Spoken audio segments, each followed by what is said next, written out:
Okay. Somehow I'm gonna get this to work. I do overall like the setup with a smartphone, but it's like anything with technology. I'm gonna blame Mercury retrograde. Why not? It's just been that kind of day. Okay. So, oh, do I have it? I don't have it with me. I was gonna show what I had worked on last night, but I do not have those pictures next to me, and I don't really want to take the time to walk the like 2 steps it would require to go get them because I'm a little bit on the cranky side today. Like even had a really great meditation session at the place where I do the meditation sessions.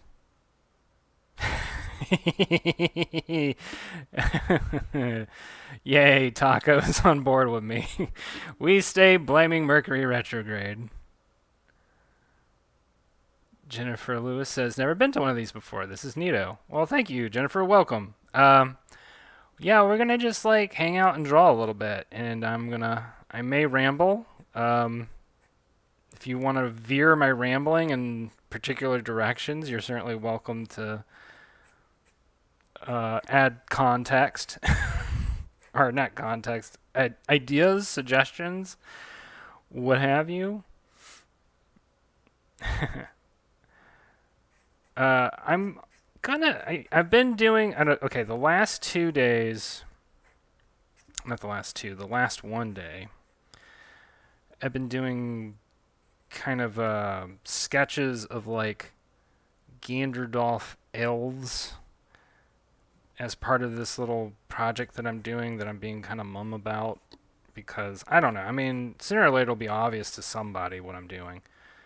Um, I've certainly left little breadcrumbs here and there about what I'm working on, but I like the idea of you know, keeping some secrets, having some surprises. It's nice to surprise people with things. Not Save says, speaking of meditating, I did some exercise with my wife yesterday. Afterwards, I went to the roof of our apartment, 15 stories. I'm assuming he means 15 stories. Oh, 15 stories up. Seattle is perfect for meditating. Well, that's awesome. I imagine that had been like a really cool view, too, to meditate from. And if I understand correctly, like the gloomy Pacific Northwest um, uh, 3/4 of the year is beginning to taper off, and the sun is beginning to come out too. I do like that Pacific Northwest sun. I do miss it. That's awesome. I'm glad it was a great sight. So I think for this one, I'm gonna have like a sword and shield elf.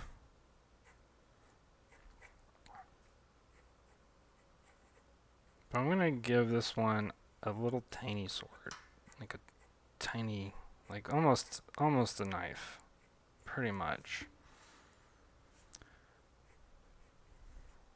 Yeah, we did. The meditation we did today was the facilitator called it a Kundalini meditation. Not Safe says, I saw the sun 5 times in 7 days. Feels like a lottery win. Yeah, exactly.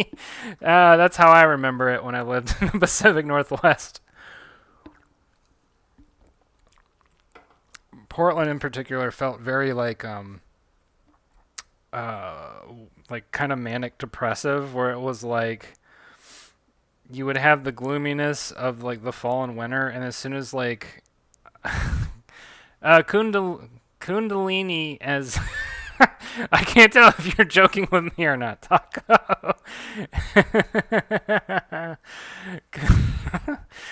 uh, Taco said, Kundalini and spelled it Cundolini,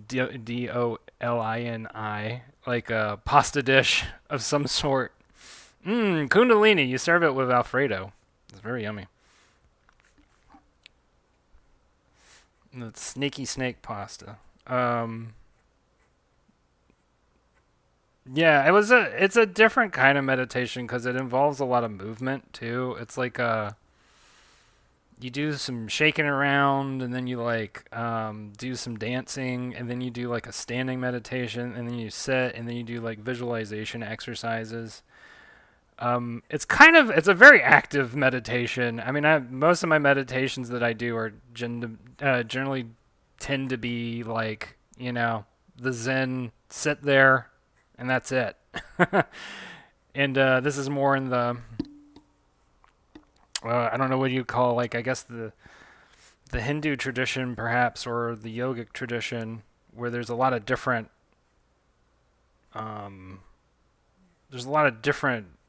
kinds of ways of doing it, I guess. That is something that I really I'm kind of speaking mostly to not saved right now because we talk about this stuff a fair amount, but um I am sort of, what's the word, biased towards the Zen tradition of just sitting there because that has been what's worked for me the most. But I do enjoy what I'm getting out of the like Kundalini exercises. And there's been another one that we've done that I really enjoy called Metta, Metta, and it's like a very like compassion focused meditation, and I think it's more Mahayana oriented. I think I can't quite remember, and so I apologize in advance. But that's a very good meditation too. But like my favorites are the like Zen style. Just sit there and go for it. See what happens. Maybe nothing happens, and that's just as good. Um,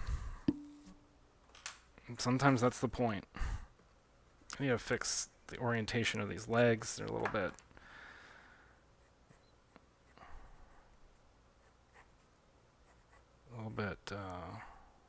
It just doesn't look like he has a sturdy base. So yeah, like I said, today I'm gonna do a drawing, and I'm gonna do a painting. Painting's gonna be landscape, typical kind of landscape painting. I say typical; they're all different, but I want it to do. It's been a while since I've done like those really stark black and white paintings. Maybe this is. Yeah, he's gonna have a dark mustache.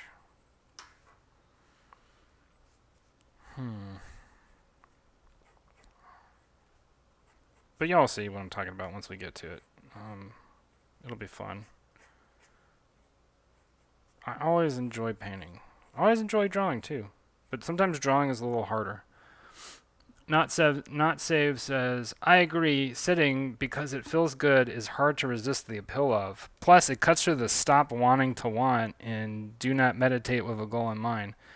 Also says, I'm liking the drawing so far. The shield's proportion feels extra meaty and like that. Yeah, I almost want to make it even bigger, but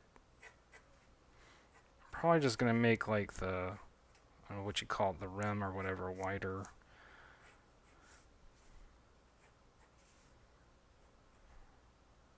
But yeah, sometimes it's good to do things that are like outside of my comfort zone and kind of, gosh, the place that I go to has like several different meditation facilitators, and like they all kind of have different areas of expertise. And so like there's sometimes I'll go and I'll have like basically a psychedelic experience, and I'm just like sitting there. I'm not like, I haven't taken anything, it's just like Like sometimes I have this theory. Maybe this is because I'm exposed to too much Taoism lately, but I have this theory that some people can have sort of a weird, subtle influence on your meditation, and they may not even be fully aware of it. It might just be like their whatever, their chi, aura, their vibe, who knows. But there's this one facilitator who like she likes to do what she calls laughter yoga. So like we start before we even sit and meditate, um we just like spend 5 minutes laughing, forcing ourselves to laugh, right, initially. And then as you force yourself to laugh, you just start naturally laughing. And the idea is it kind of gets your brain into a different state of mind before you go to meditate. And it does make it a lot easier to slip into a more meditative posture. It's funny that the most challenging part of that is like just getting yourself to laugh. All right, so I'm going to move on to inking here.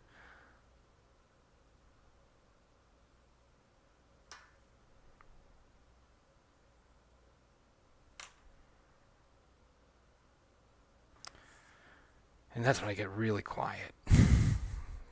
Because I'm worried. Anytime I'm inking, I'm worried. Which is actually not the best way to ink.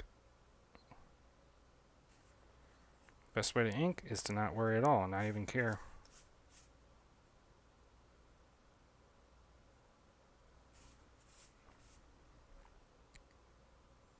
It does seem like the less I care, the better I do. Which is a hard mindset to, like, practice. But it is the mindset to have. Or the mindset you want to have.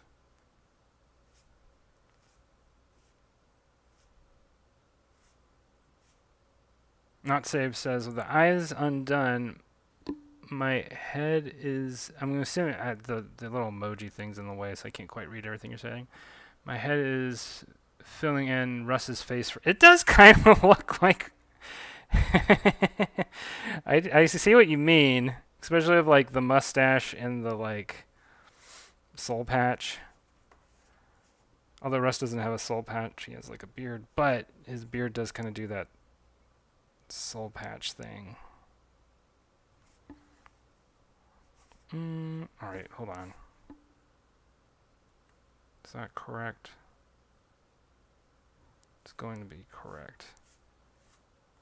Not Save says, the mustache. That's it. Or technically, she says, that's it. That's it.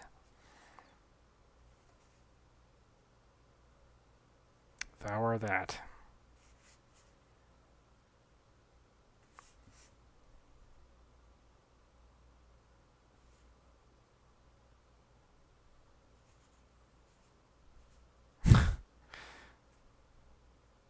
The message was retracted. We'll never know. We'll never know what happened. Let's see. Hold on. Oh, this mustache is...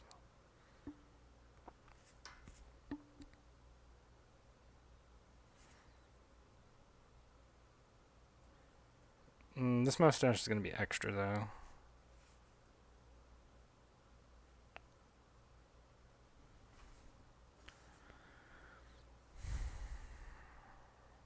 Okay, here's the question I'm asking myself. Originally I was going to have him have, like, the kind of zoned out googly eyes of the other two drawings I did. But maybe I want to... Because this is totally accidental where his eyes are sort of, like, more on the closed side. But maybe that works. Not Saved says, retract it for family unfriendly opinions on mustaches.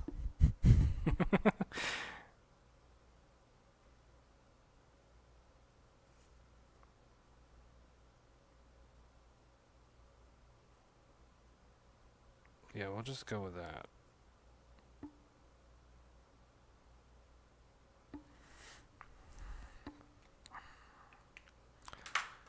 Still need to do some Ganondorf or some whatever enemy drawings that are like more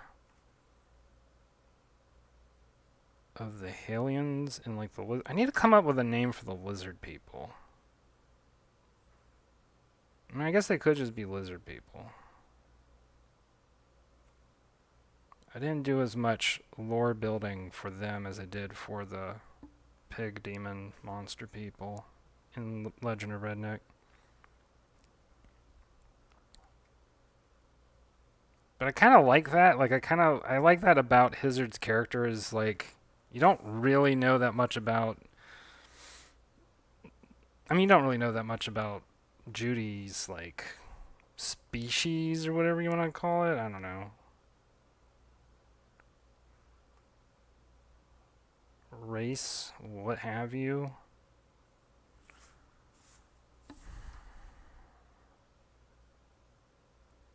I guess it's because I'm not going that hard on the lore this time around. But with Hizzard, I like that he's kind of... Hizzard is Hizzard.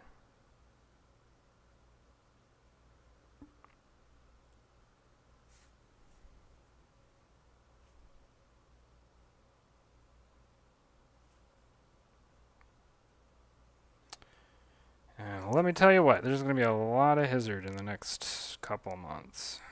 So, hope you like lizard people.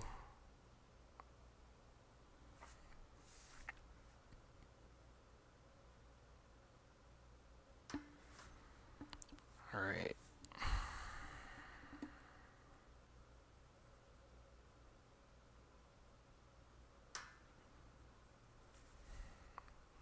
So in case anybody's wondering, actually I don't have the name. I got these brushes. You can get these at Michael's. You can get these, I'm sure you can get these online. I bought these at Hobby Lobby. Wherever art supplies are sold. But they are very, very useful. Largely because my main issue with using like, I don't know if I should say it's an issue. It just is what it is. Right, like, this is a standard sable brush, sable hair brush. These are like the legendary brushes that a lot of comic artists like to use. This is a Series 7 fine sable. Thing is, these are made with... this is what the story people say anyway. I don't know how true this is. These are made with horsehair by old Russian ladies, and, well, due to current global issues, very hard to come by right now, as far as I'm aware. So, like, all the brushes like this that are available in the United States, they're either made with something completely different or they're synthetic. And the thing about that is, I mean, the tip on this is synthetic, this plastic one. And it's actually really good, but, I mean, maybe that's because, you know, Japanese craftsmanship or whatever is such that, you know, they think about it more. I don't know. Anyway, most American art supplies are, some of them are really good, and then like brushes I don't feel strongly about. But I do highly recommend these brushes. One day I'll remember what they're named. I think it's... No, I don't think it's Fudenosuke. Maybe it is. Anyway, I use these a lot. The little tangent. Let's see. Not Save says, glad to hear it. Hizzard has been great in the story. His growth has felt great. Not Saved also says, my first thought was using the lizard's scientific names to see if anything felt inspiring. Squamata is the order for them. Others include Anguimorpha debamidae, Geckoda, Iguanamorph. I kind of like Iguanamorph. I don't think I'm going to stick with that, but I do like Iguanamorph. That's a good one. That's just a good word. It just feels good coming off the tongue. Iguanamorph. It's like xenomorph, but like way more chill.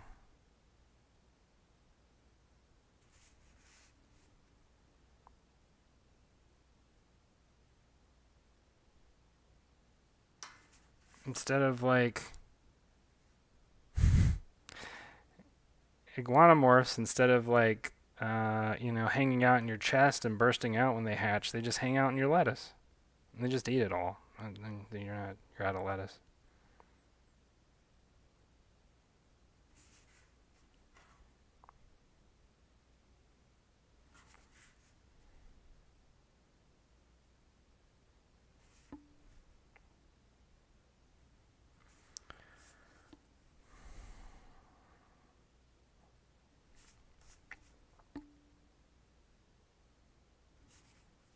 And I'm really surprised by how much ink is in these brushes. Like it's quite a lot. Um, I just kind of use them until they run out. But I don't think I've actually had one run out on me. Maybe they're infinite. Like maybe this is full of infinite ink and I just haven't realized it because I just haven't been paying attention.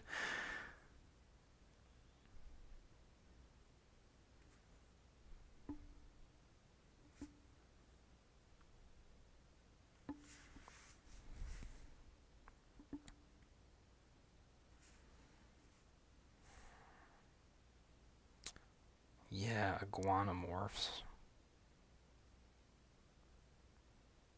The only issue with that, there's only one issue, which is that they're not very iguana-like because they do eat meat, and I think iguanas don't have like sharp, pointy teeth. They have like they're herbivores. So like that would be my only argument against that name, even though I really like that name.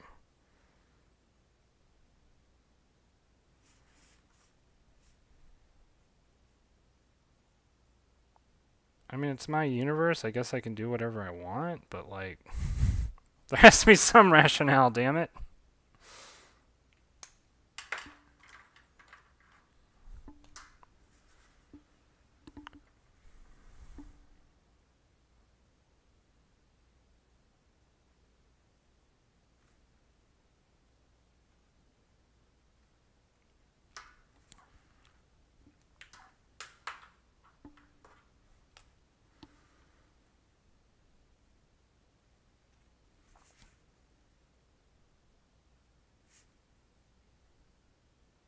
What was the other one? Squamata. I do like Squamata, but it doesn't make me think. It doesn't make me think of lizard people. What's Squamata with you? I guess that's the first thing that makes me think. I don't know what that. Uh,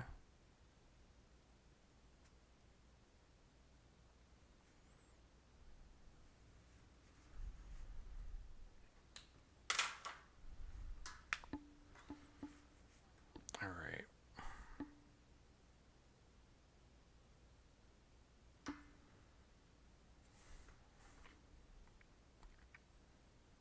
So my plan is I'm gonna do. I'm probably gonna do like 4 or 5 of these drawings this week, and then maybe Saturday or Sunday just like paint all of the drawings. That's been how I usually do it.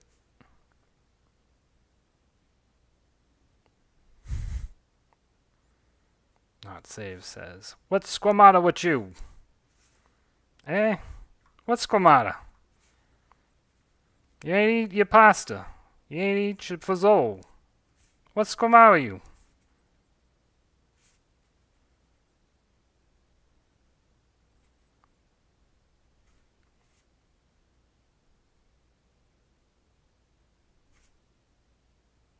Your poor mother. She been sitting in the kitchen all day. You ain't even touched your fizzle.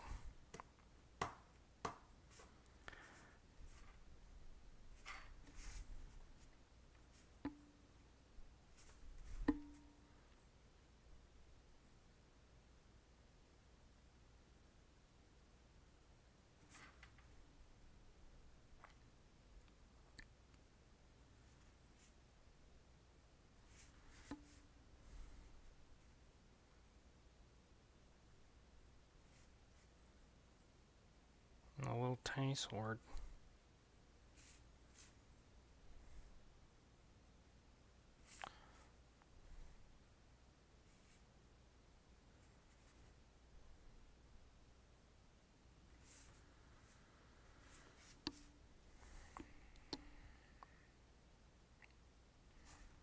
But yeah, today was one of those days where I kind of talked about this yesterday a little bit.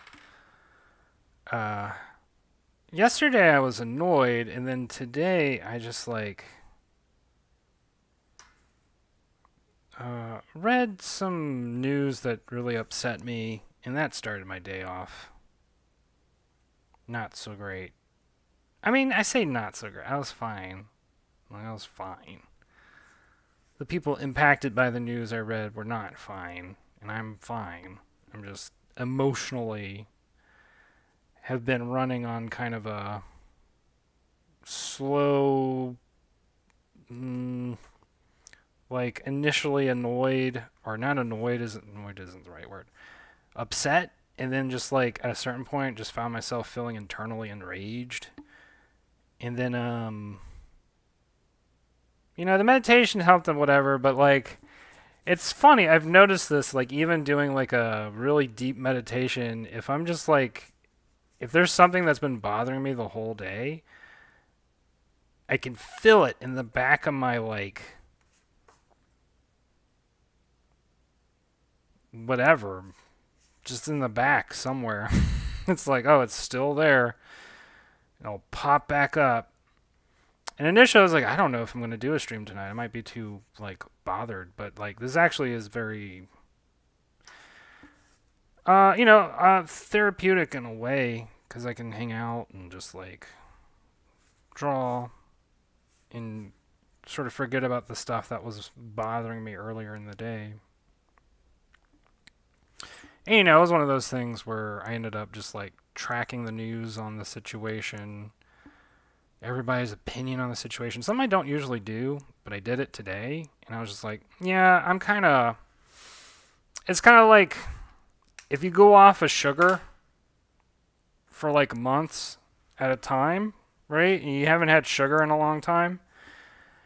And then, Christmas comes around and like you eat like some cookies and, you know, Mississippi mud pie or whatever, just all that stuff, and then you get a taste, right? And then you want more, and then you want more, and then you want more, and then it just like, and it becomes a problem. So that's how my day's been kind of been,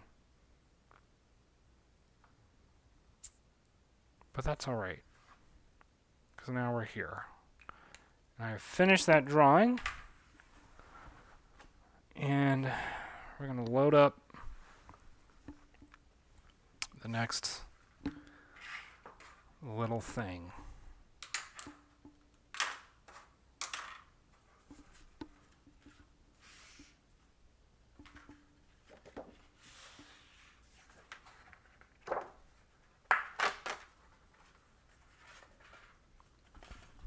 I'm trying to decide if I want to do. Oh, this is so big. Hold on. I might have to adjust this slightly.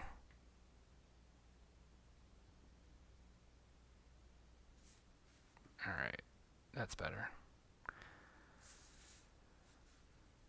Thank you, not saved. Alright, do I want to do... Hold on. I didn't plan this. Like everything. Yeah, I guess I'll do...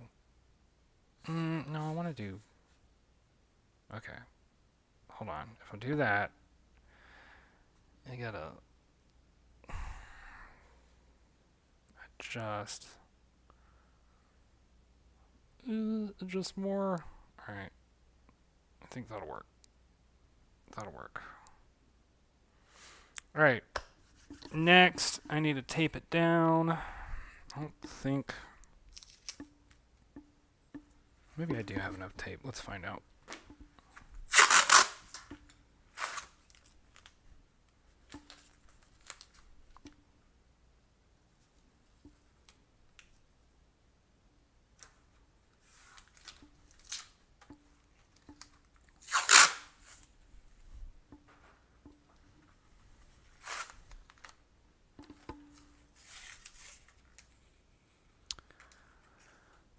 After I'm done with this batch of tape, though, I'm gonna get a different. This tape has betrayed me like a couple times too many, and almost destroyed a couple of paintings that I've done. It's hard to find good tape.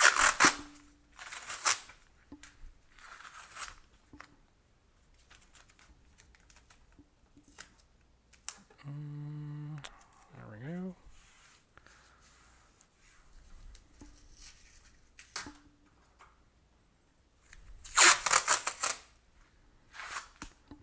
One more.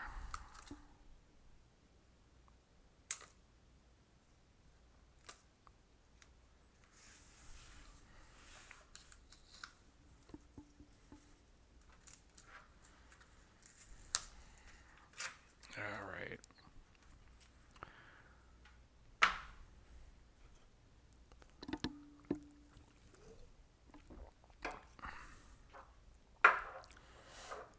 As always, for what I'm about to do, I'm going to use the Dr. P.H. Martin's Waterproof India ink. This is my favorite.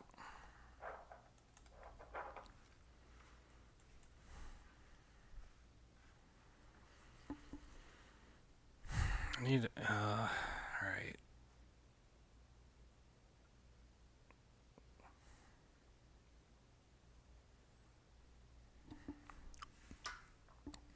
I think I'm going to do this.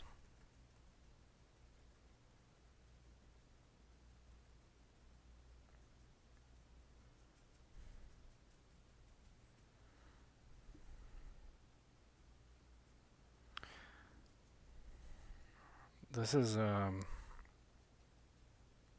don't know, this kind of painting is really therapeutic for me for some reason. I think it's because I don't think about what I'm doing while I'm doing it. It's really nice.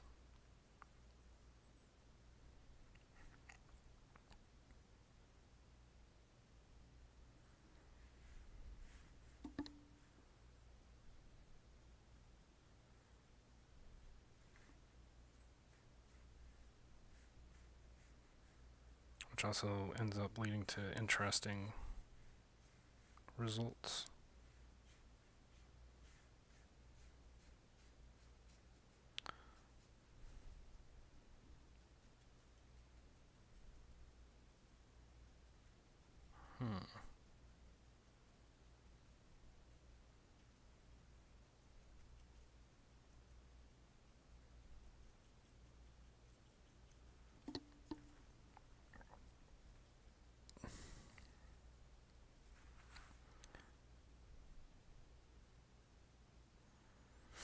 I haven't.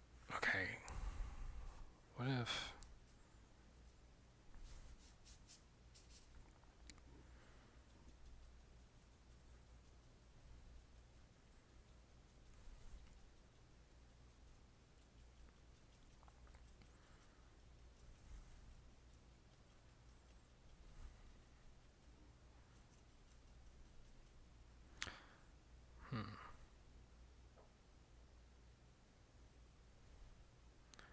Like I said, there's not really a lot of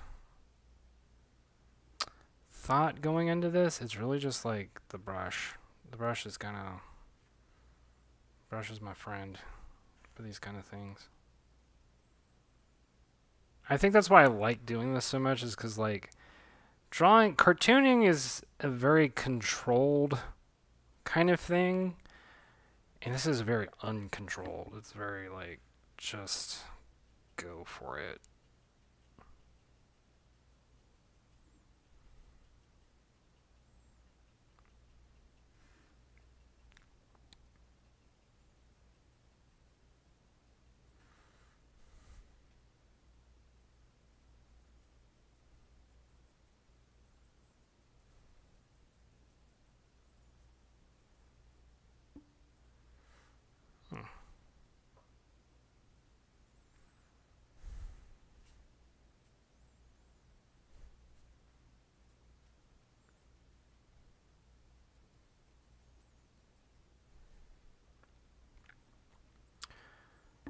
All right. Oh, I'm almost considering like, oh no, I'm gonna do this. All right. Have another branch that like peeks over here. Even, yeah.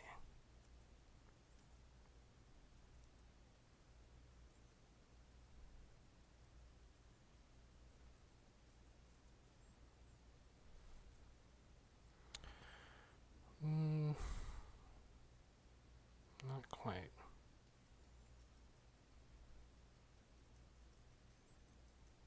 Dang it. That's not what I wanted. You know, sometimes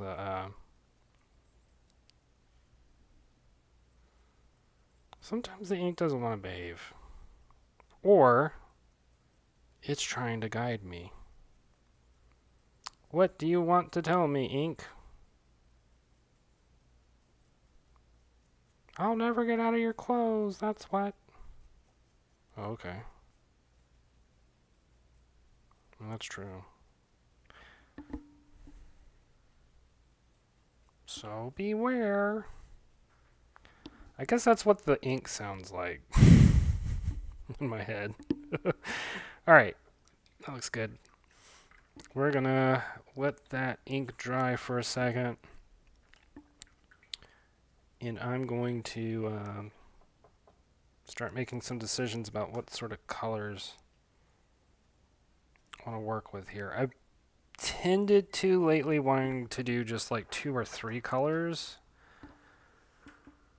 and then have them interact with each other, and that makes for interesting color combinations. I really need to get out of my comfort zone because my comfort zone has been blue and orange. So let's take a look at what we got.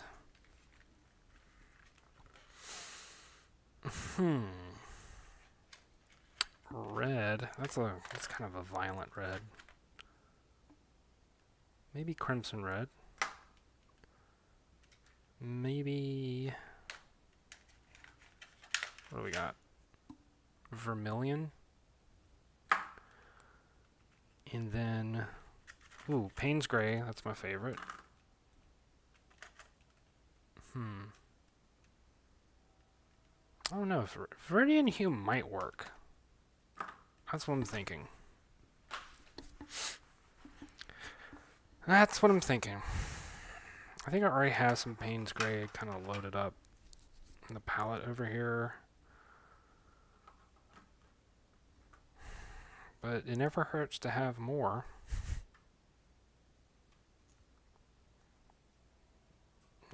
Oh, that's too much. Oh well.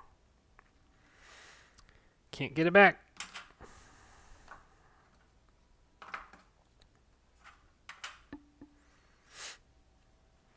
And then put the red over here. Vermilion goes over here. So yeah, I don't know if y'all noticed, and this is not actually, I don't know. This palette is not, these palettes are not like going by like the most formal version of what my rules are for this. But my rule usually is keep the cool and the warm colors separated. So you got like your blues and greens, and this is supposed to be like your reds and oranges. And I tend to keep yellow totally separate. because yellow is it's kind of its own color in a lot of ways.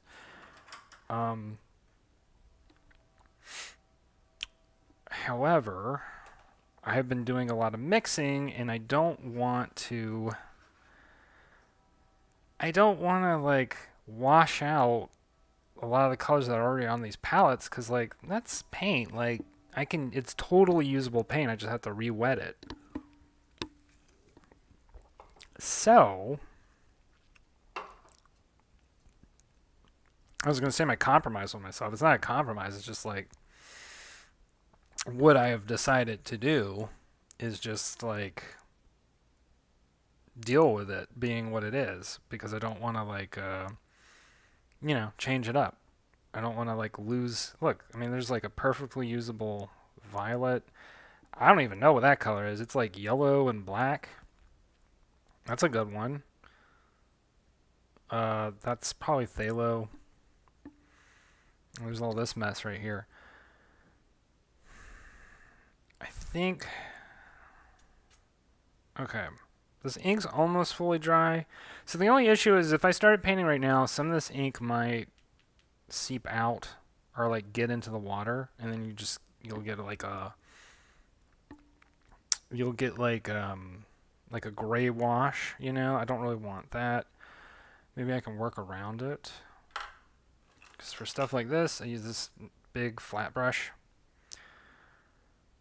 And I need to decide on what color is going to be my base color. I think it's going to be this vermilion. Which is not, I mean, it's not like I don't know, it's going to be weird. That's all. That's all I'm trying to say right now. It's going to be weird. Needs to be watered down a bit.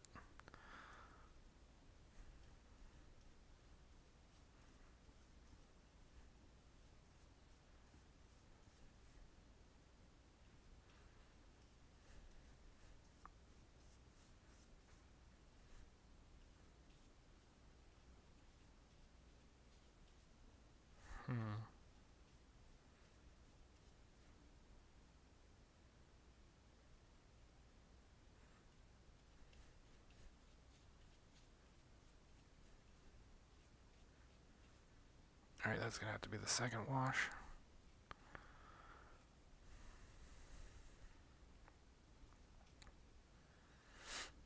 And then the next question is,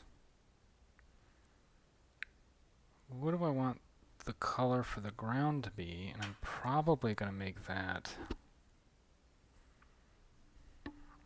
the mixture of the Payne's Gray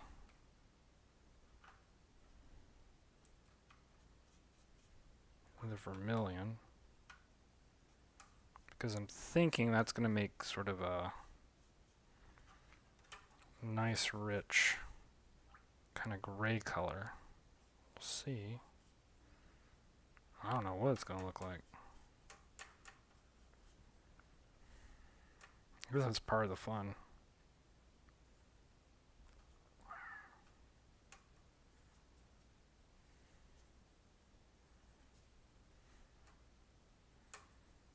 Okay. It's kind of a deep... was that raw or burnt umber? I'm not even sure.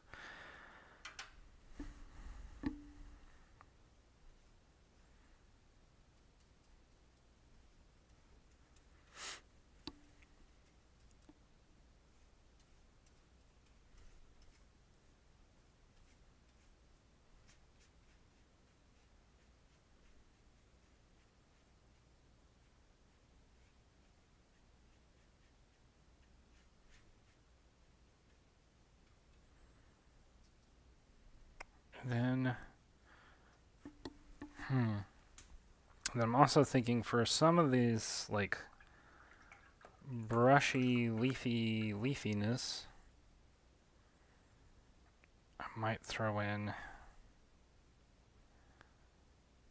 Oh, the Viridian. That's right, I forgot I was going to use the Viridian. Alright.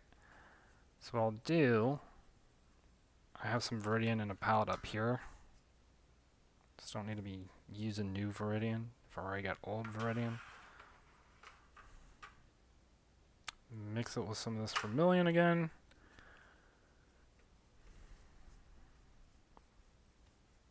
Maybe mix in a little bit more. Just a touch. And then just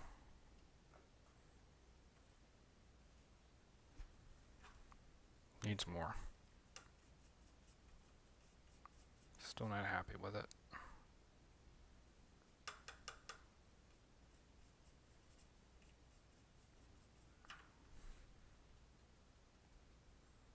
All right. I think I like that.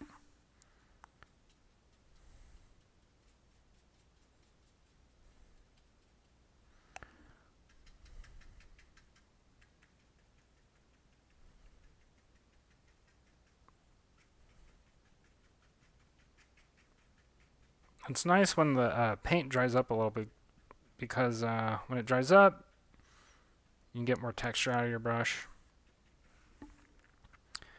And it makes for nice effects.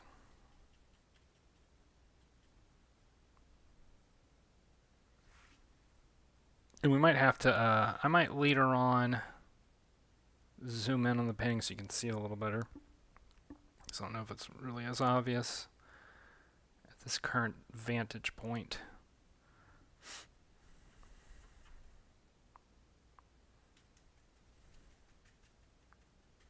But yeah, I'm going to go back here, start filling in. This is just like the base color right now.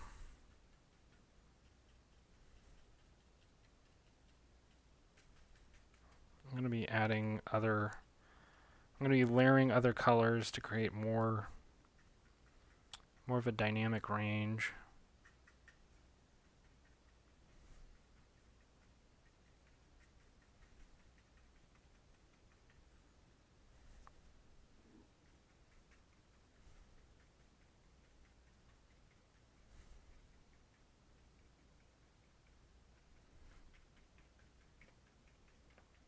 I can hear the neighborhood owl outside. Every neighborhood should have an owl, that's what I think. I mean, unless you don't want one, I guess.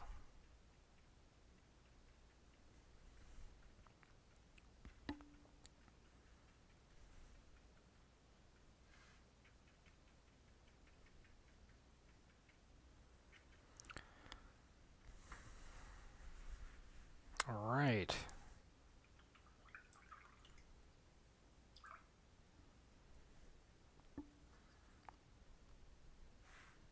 This is where I'm going to start working on some distant background stuff. We'll see if this works. Wish me luck. Because I want like a... Hold on, I need to test this color out. Ooh, that's really dark. It's way darker than I want it to be. What if we...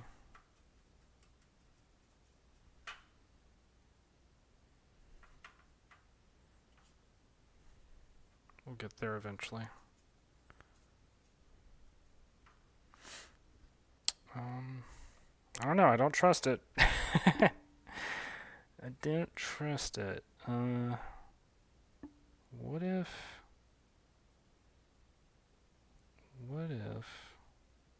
did that instead? This may or may not work. And also, the paper's starting to curl up, which could potentially be a problem. We'll see.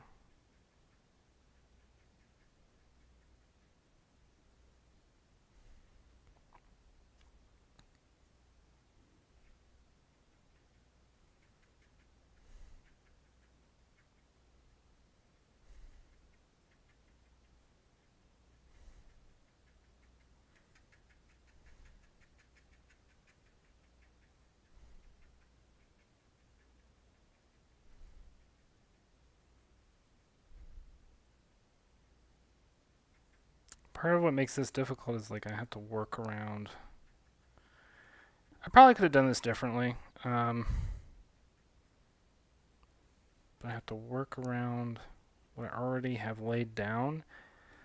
The really useful part of the India ink is that you can do washes over it, and it doesn't impact the ink, right? But the watercolor, that's different. It's very different. It can very much be impacted by whatever you layer over it.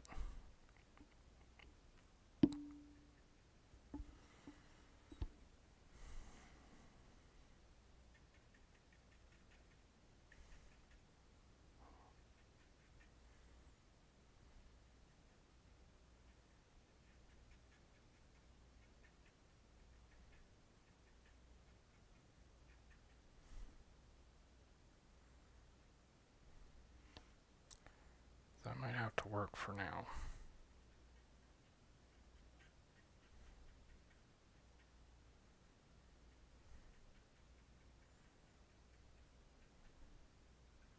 I just have to wait a second before I do the next layer. But that's okay because a lot of the paint down here is already dried, so that means I can get started on layer 2.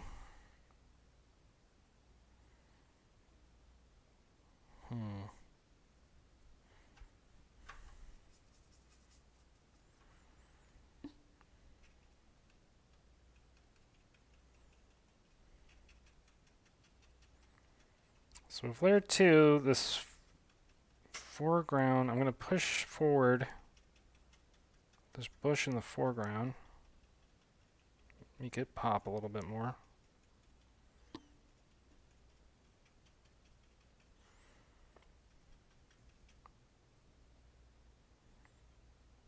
And then I want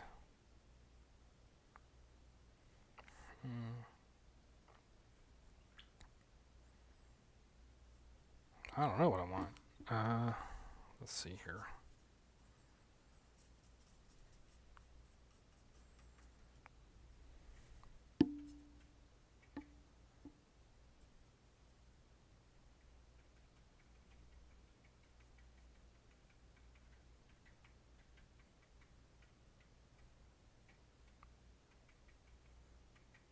Maybe that's what I want.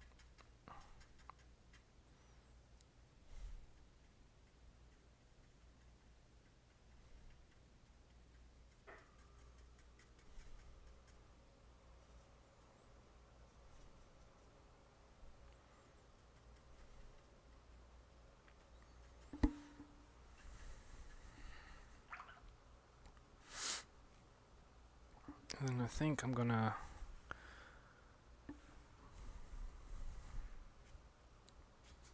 start layering some of this Payne's gray. Make it a little darker.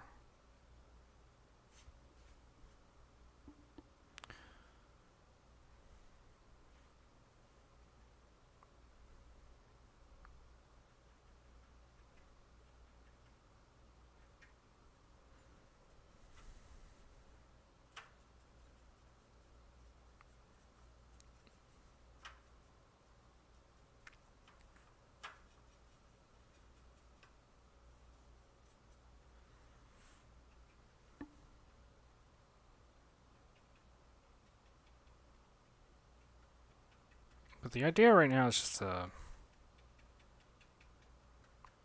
add a little more dynamism, a little more variety of colors.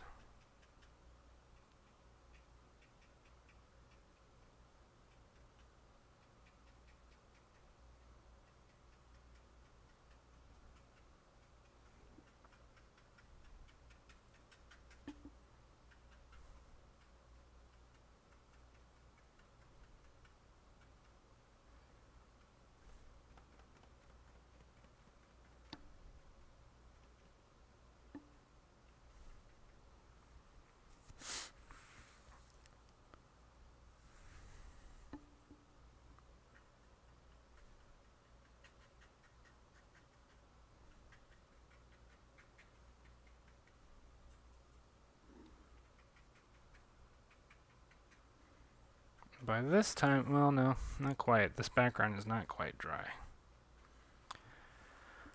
But I'm waiting for it to get dry. Because I still want to do a couple things with it.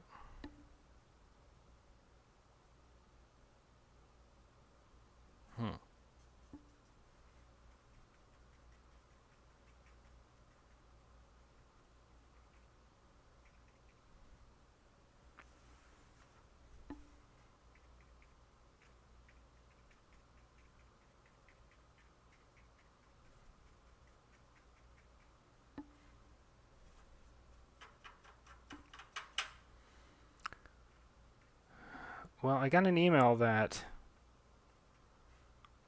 my new microphone should be arriving soon, so eventually y'all be able to like hear more of that sweet, sweet paintbrush sound. So we can get some ASMR in here, if that's what you want. I do like that sound. I have to admit, like, I have had a couple of nights in my life where I'm just like, because they're like YouTube videos where it's just literally like, Bob Ross paints for 8 hours. And mostly what I'm listening to is just the sound of him, like, applying the brush. And it is a very soothing sound.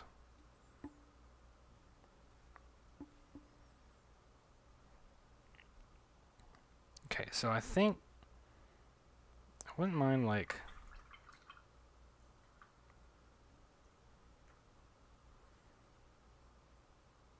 I think some blue would help some of the stuff pop more. Because what I've been using, the Payne's Gray is great, but it's not quite cutting it for what I want. I want a little more contrast.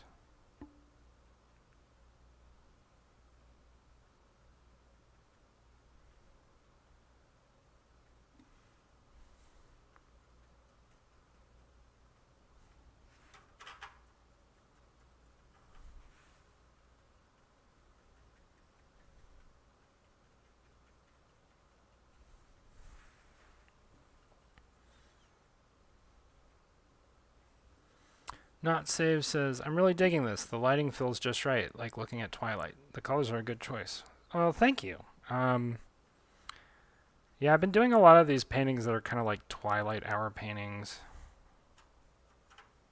Well, because of the ink, right? It's kind of the ink kind of forces me to make one decision. I guess I might in the future try and like think of different ways to utilize it, but it's the most obvious one and the one that I really enjoy.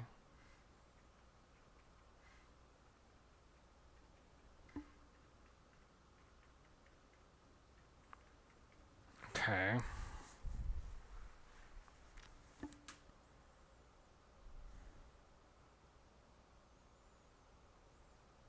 See, I think the sky up here, the mountains need a little more something. I haven't figured out what that something is. I might try. This is.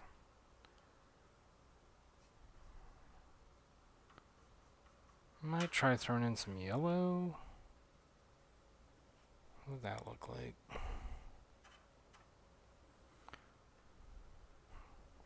I don't like it. Yeah, I don't like it.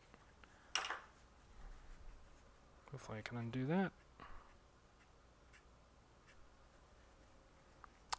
Maybe just not that yellow.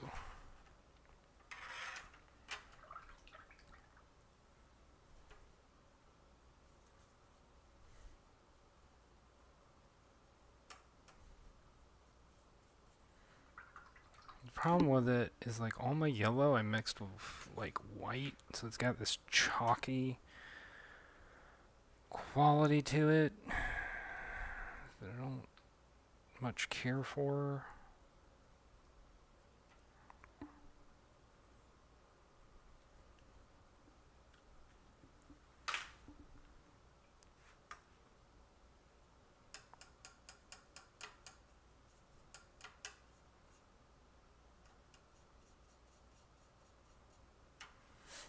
Alright, what if I just like...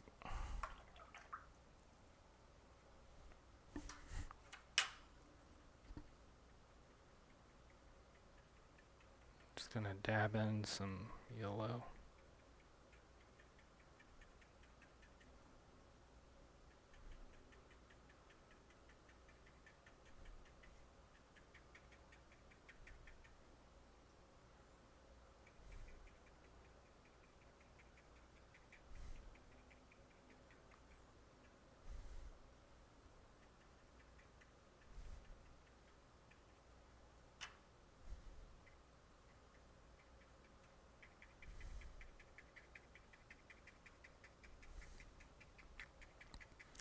This is definitely a color palette that I do not feel confident with, because I've just never really used it before.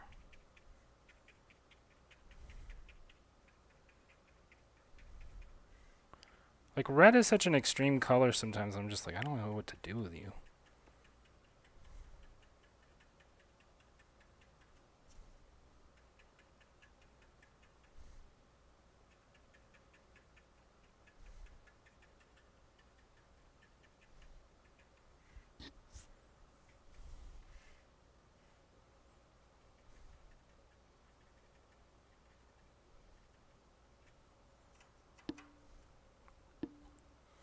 So right now I'm just kind of like...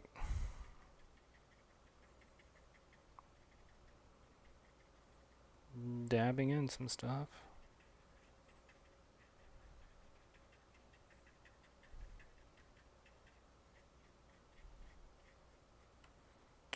Maybe this will have to work. Okay.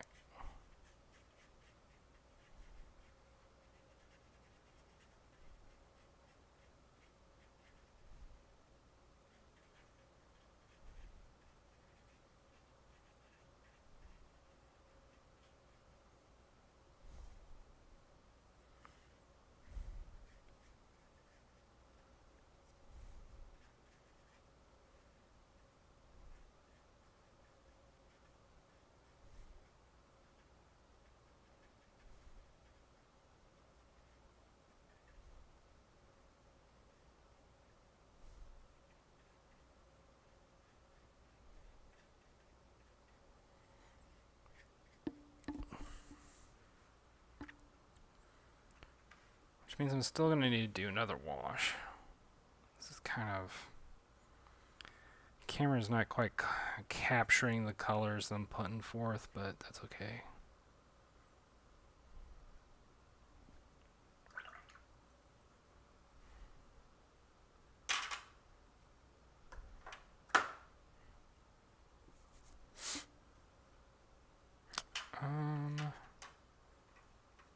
What if...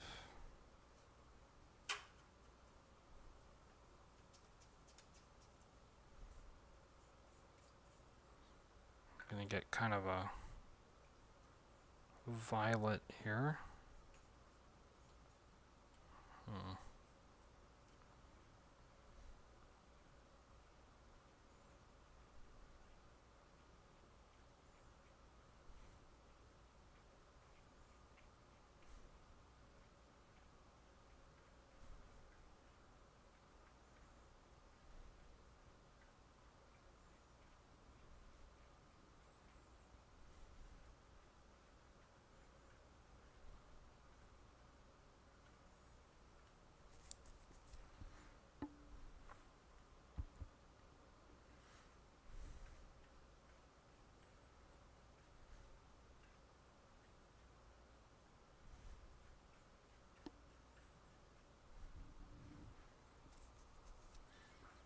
Alright, and then that needs to dry more.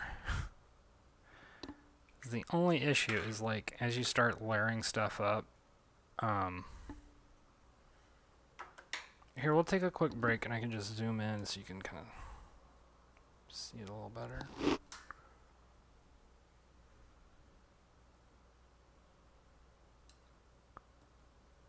So I think mostly happy with this area. Is this area? I'm kind of like, I don't know.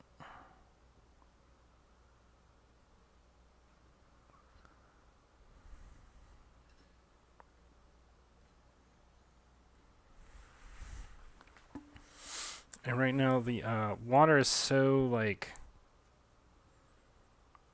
in there that it needs a little bit of dry time for some of these areas.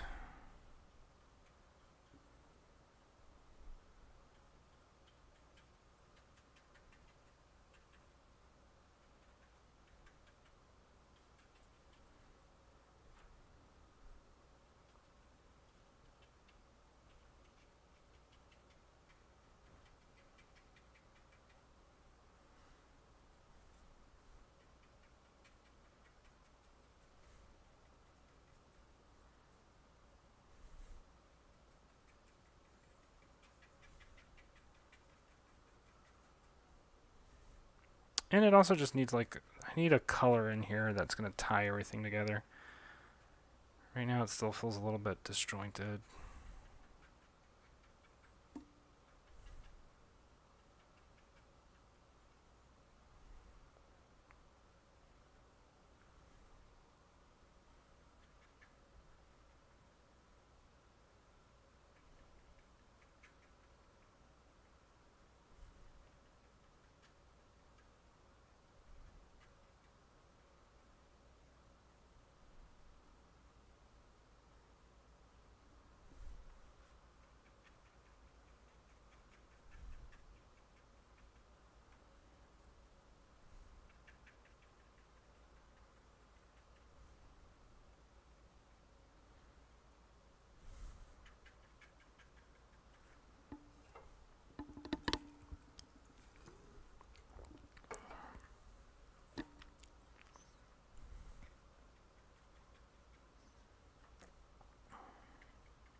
Okay. That's better. That's getting in the direction I want it to go.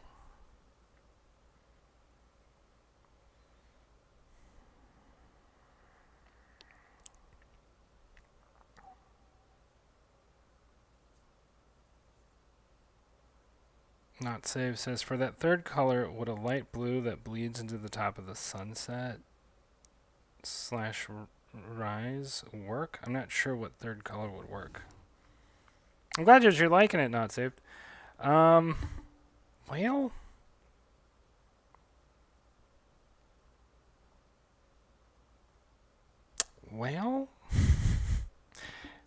I'm kind of thinking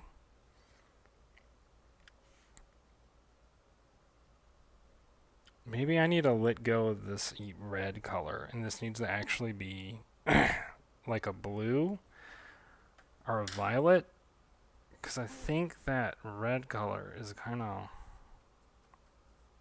I think it's kind of distracting. That's what I'm starting to think.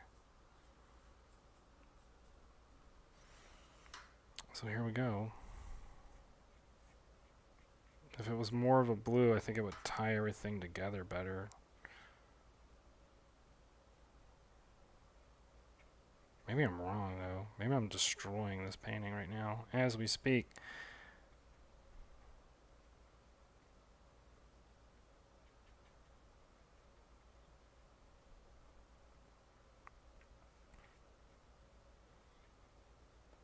Yeah, this is going to need another... It's going to need a dry, add another layer, dry, add another layer.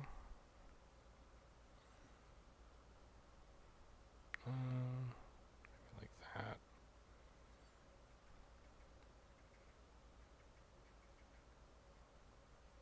This is the only thing about watercolors, it gets kind of chaotic. I need to get like a blow dryer to like speed up. the dry time, so I can do watercolor speed run.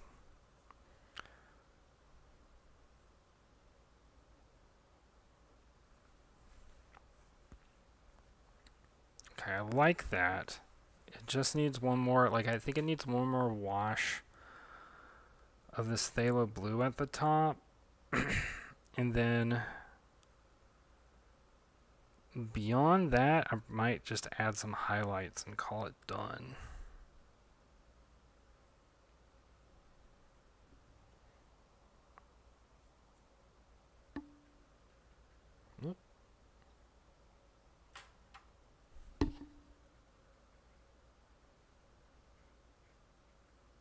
Yeah, this paper is getting oversaturated.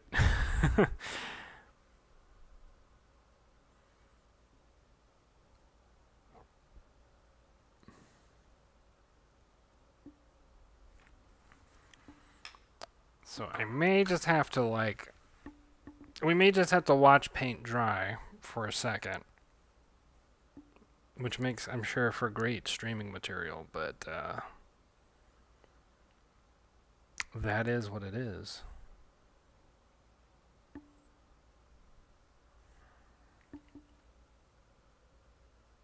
Okay, yeah, so I really like this here.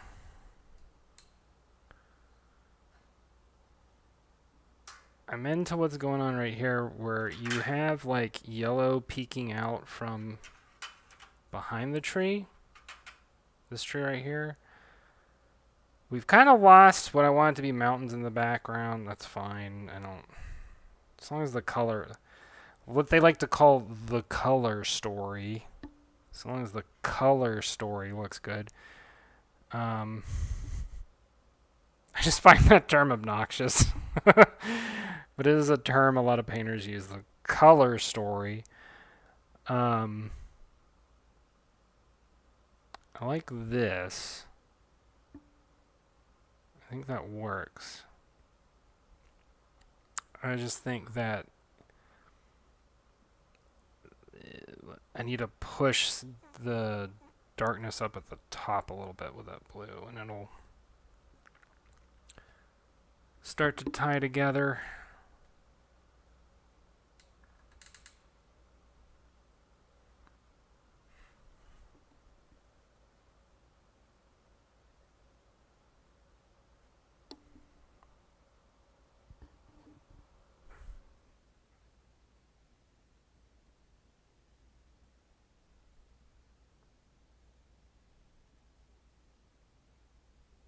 Okay.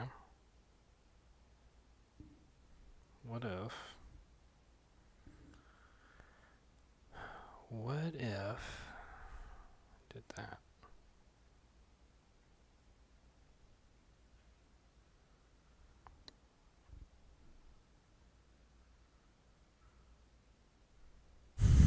The color story is...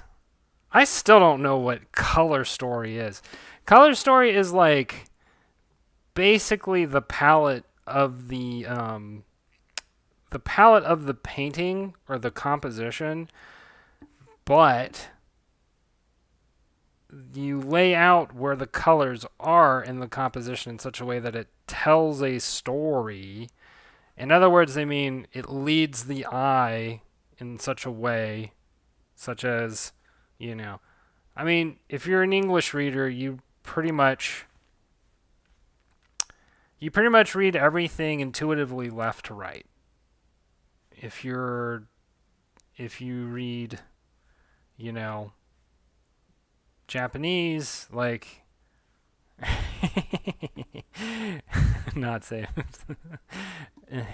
Color story. If you're Japanese, you read everything right to left. Even imagery, right? So that's why I use heavy quotes here, because the way you read the story is highly culturally sensitive. People are going to read their color stories differently depending on what their inherent, like, language, you know, situation is. So I just find the theory behind color story a little bit naive, I guess. I don't know what word to use. Anyway, point being,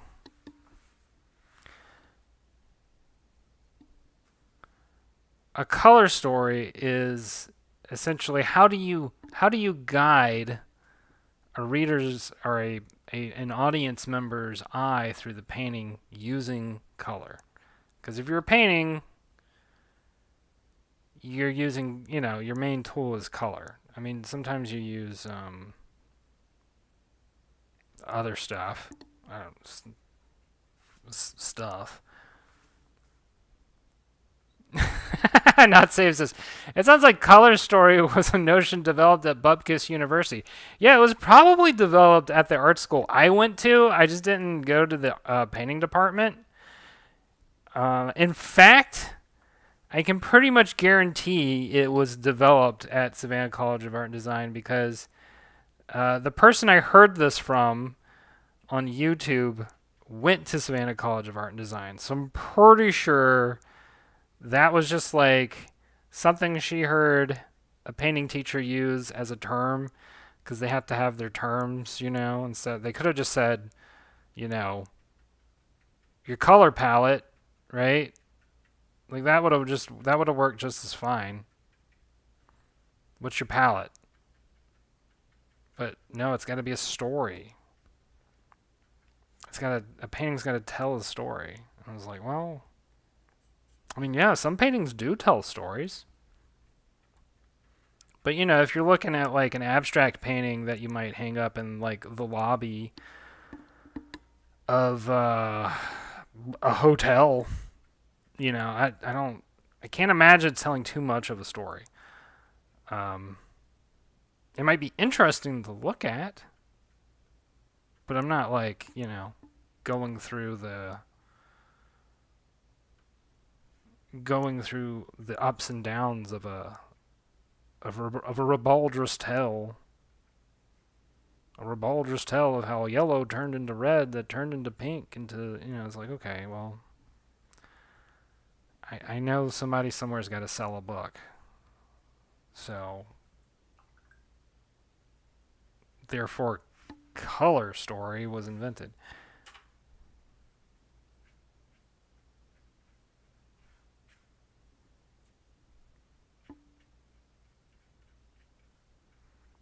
You know what? God bless them. I hope they sold plenty of books about their color story.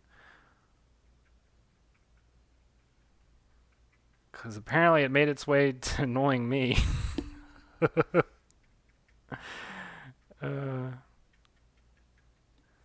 Alright.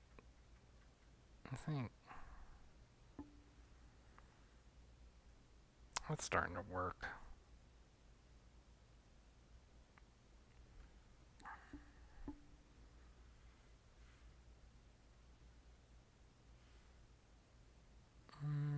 Okay.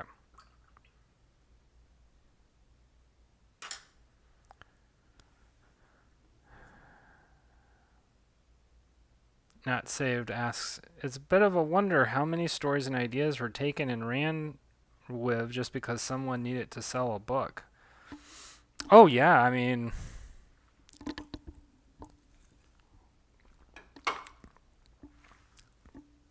it's got to be percentage-wise. It's at least half. It's got to be at least half. Maybe I'm being a little too cynical. Okay, I think the last thing we're going to do here, I'll do a couple little highlights, and that'll probably be it. If I can find my highlight brush. And for my highlight brush, probably use this color right here. I think this color will work. Let's find out.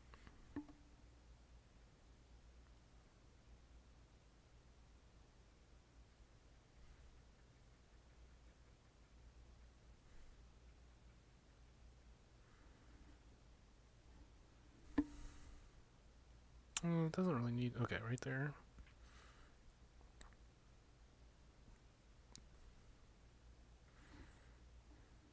Highlight's just better, kind of.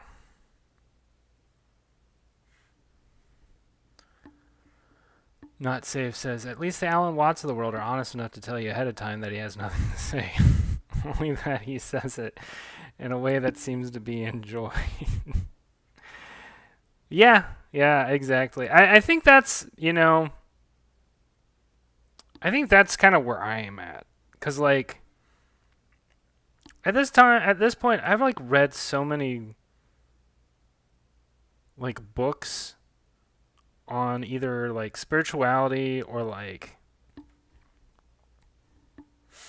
um, like meditation or things like that. There's a point where it kind of gets, like, it is kind of, everybody's saying kind of the same thing at a certain point. You're kind of wondering, like, okay, why did this person want to write this book exactly? Like, did he or she not, like, read like that thing, or, like, were they just like, well, I'll give my own twist or my own spin, um,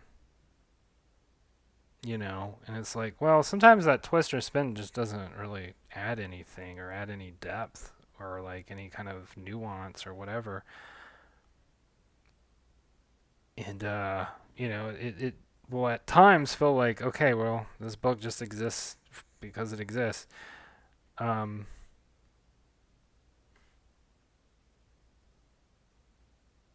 that's hard for me sometimes. Or it's hard for me right now because I think I'm getting to this point where it's like, okay, what's left in my seekerdom? I think I've sought enough that I'm just like, all right, here are the tools that work. I don't think there are any tools left, and right now, I'm not willing to get into, like, grade 9 Thelema occultism. I'm just, like, not into it right now. Um, like, all of the stuff that I read in Taoism, like, there was a point where it was like,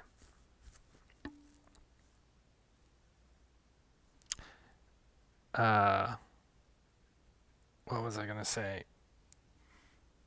There's a point where I was like, all the stuff I read in Taoism is like, oh, okay. So at some point, you just stop reading and, like, you just go find a teacher, some wandering hermit in the mountains, and that's what's left. Like, you go find the wandering hermit in the mountains, and then, you find your seventh energy body, reach enlightenment, and then who knows what happens after that.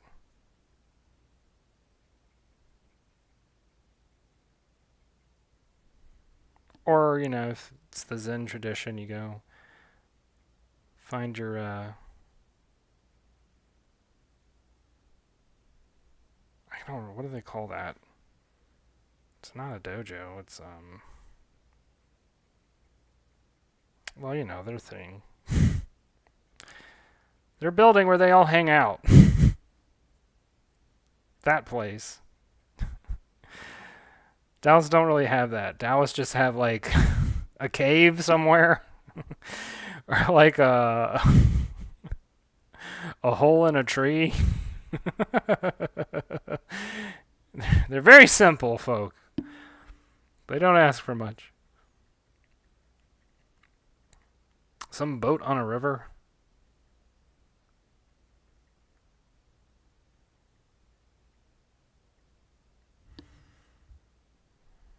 Not Save says, it was something so bizarre. Matt was just reading a book one moment, and the next he sat it down and talked to that hermit at the end of town and never came back. Last known witness. I'm getting very. I have days where I get very close to that. There's a school in, Boulder, Colorado. Oh, Not Save says, is the word Sangha? Is it? I was just like, what is the name of, like, the thing, the built, like, what is the name where, like, where Zen monks just, like, hang out and practice and, like, live and all that stuff? Maybe it's Sangha. I don't remember, unfortunately.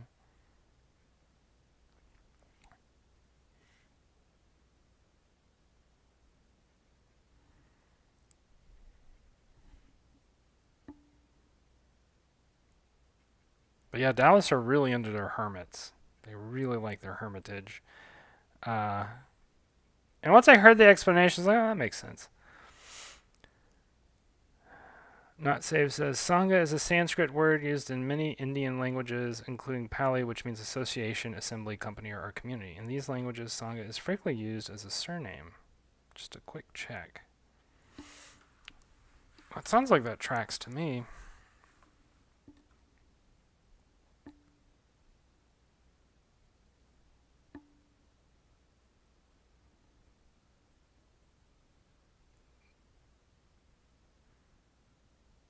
But I'm just a hand on a TV camera, so.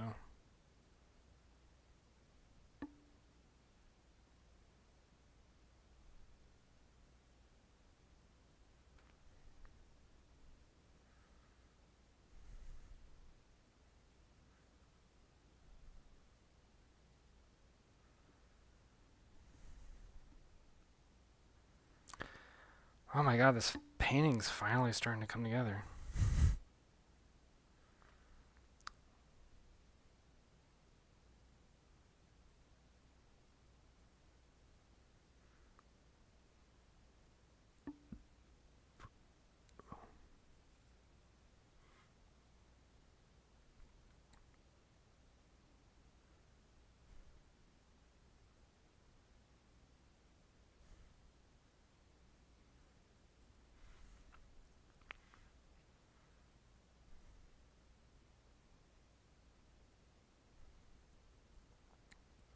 But I do think there's a certain amount of truth to that where it's like, well, if you find yourself in a position.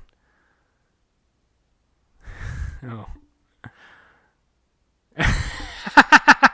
Not safe says, the hand on the TV camera is spooking me. Thing had a glow up in his art career. Yeah, sometimes I'm just a talking head on a TV camera, but today I'm just a hand. A hand that has learned ventriloquism somehow.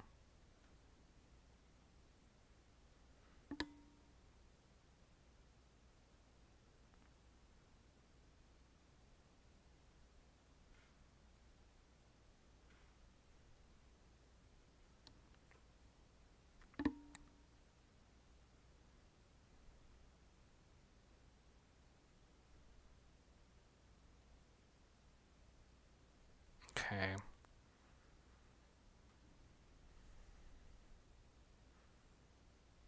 I'm kind of doing this over and over again.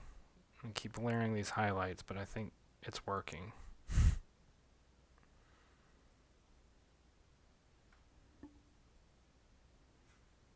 Sometimes you just have to layer, especially with watercolor. It's very particular.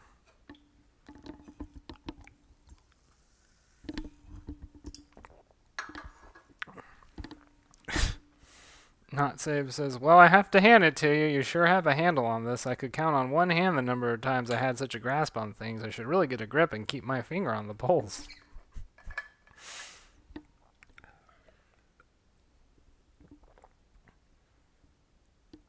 Excuse me, I'm just drinking a bunch of water real quick. If I don't drink all this water before 10, I'll have to get up in the middle of the night to use the bathroom. Or that's what I tell my brain anyway. uh,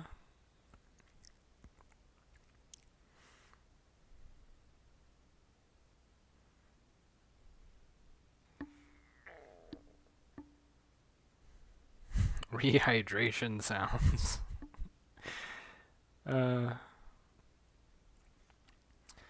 Yeah, I feel properly rehydrated right now.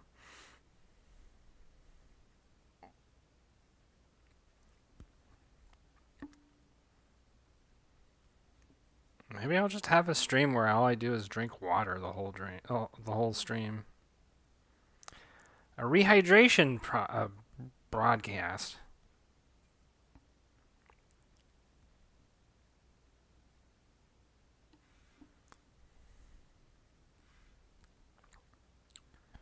Yeah, you know, every painting always has like I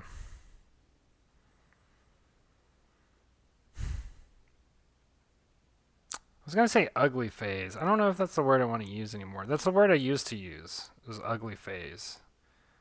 But maybe the word we could use is like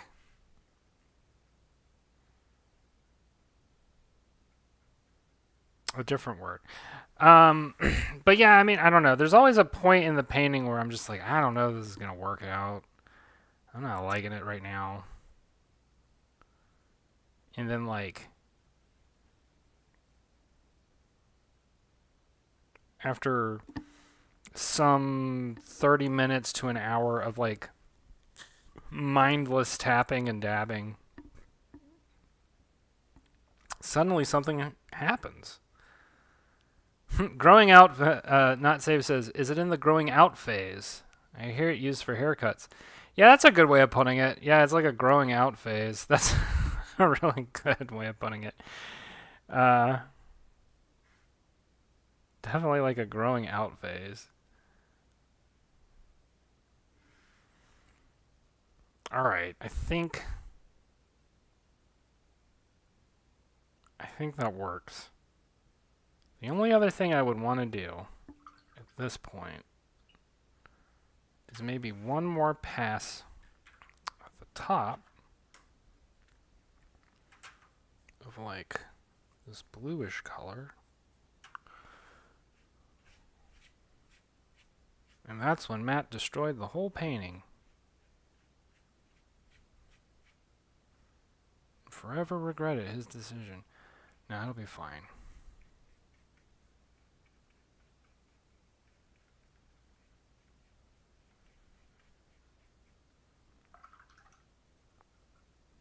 Just need to get this paper towel and dab it a little bit.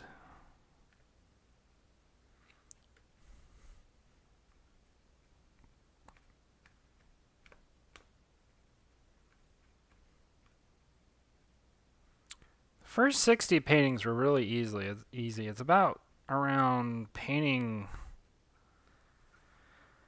70. You start to hit a little bit of a difficult point. Okay.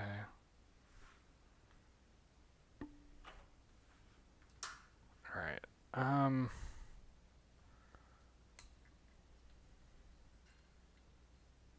We'll just zoom in so you can kind of see the whole thing. So yeah, I think that I'm going to call it on that painting. And I'll probably look at it tomorrow morning and be like, oh, it's really good. But right now I'm just like sick of it. That's just something that happens when you work on something for a really long time and you're just like, it does look a lot better than how it started though. All right. Well, thank you everybody for hanging out. I enjoyed this. It was good to hang out and talk a bit. And I will post sort of how it looks tomorrow when everything's dried up and take the tape off. But for now, that will be it. So anyway, I hope you all have a great evening and a great day tomorrow, and we will talk again in the future. Okay? Bye.